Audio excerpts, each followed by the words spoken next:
maybe Saudi Arabia wouldn't have been angry at us because they are totally propped up by Iran, who are lobbing rockets into Saudi Arabia. Saudi Arabia answered back. This administration comes in and goes, that's going to end. So the Houthi rebels are showing the disdain for us by lobbing these rockets at us. We have to respond to this, don't we? Well, yeah. Should that have been brought up last night? 3 attacks within hours of each other. It should. It would have no place more powerful for a president to warn our enemies than from an Oval Office address. And I just want to stress again, this has been happening now, not just for the last 3 years, but for 11 years under Barack Obama and Joe Biden.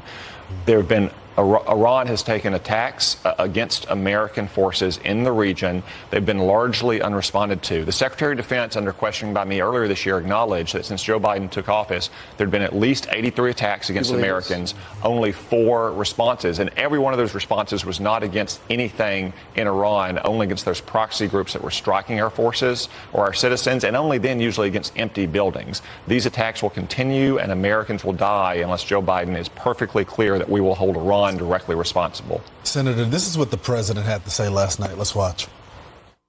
So let me share with you why making sure Israel and Ukraine succeed is vital for America's national security.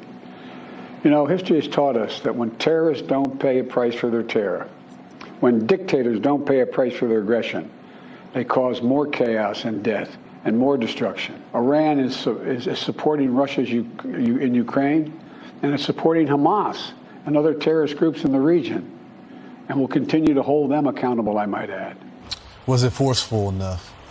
No, not at all, for some of the reasons we've already discussed, Lawrence. The president didn't warn Iran directly about these attacks on America. And a lot of the things he talked about last night is a direct result of his own appeasement and the efforts to treat Iran like a normal nation as opposed to a radical revolutionary power that chants death to America and death to Israel.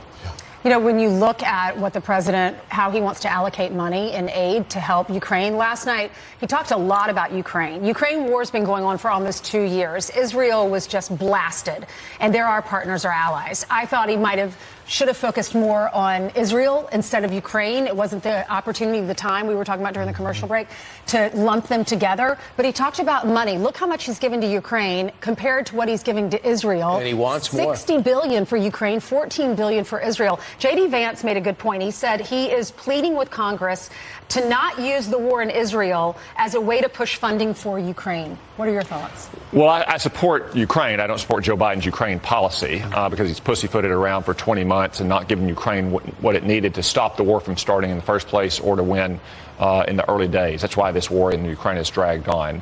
In Israel, we need to provide them what they need, not just to win this war, because Israel has a modern, advanced, well-supplied army, but to make sure they're ready to deter any further action, say, against Hezbollah on the north. But what we really want to do is examine the details here. You know, another bullet that he announced last night was $10 billion in humanitarian aid. There's a lot that could be smuggled into there. I mean, we just gave $100 million to Hamas, and the State Department's own spokesman acknowledges that could go to Hamas, not to civilians. Give them money. Well, so it's important to understand, like when you send money to Gaza, Hamas is not stealing it and diverting it. Hamas is delivering it. Hamas is effectively the government of Gaza, and we're not going to grant billions of dollars in aid that's just going to be, in effect, resupply for terrorist groups. Or when he talked about what we're going to do to address the situation at the border, we have to address that. We need to make legal changes about the way the president is treating migrants at our border. We're not going to spend billions of dollars, though, to put illegal aliens up in New York City hotels. So we have to look at the details of this and see exactly what he's proposing. I suspect that we're going to have to change much, if not most, of what he proposes to make sure it serves the interest of Americans, whether it's related to the war in Ukraine or in Israel, or helping Taiwan, or trying to address the chaos at the border.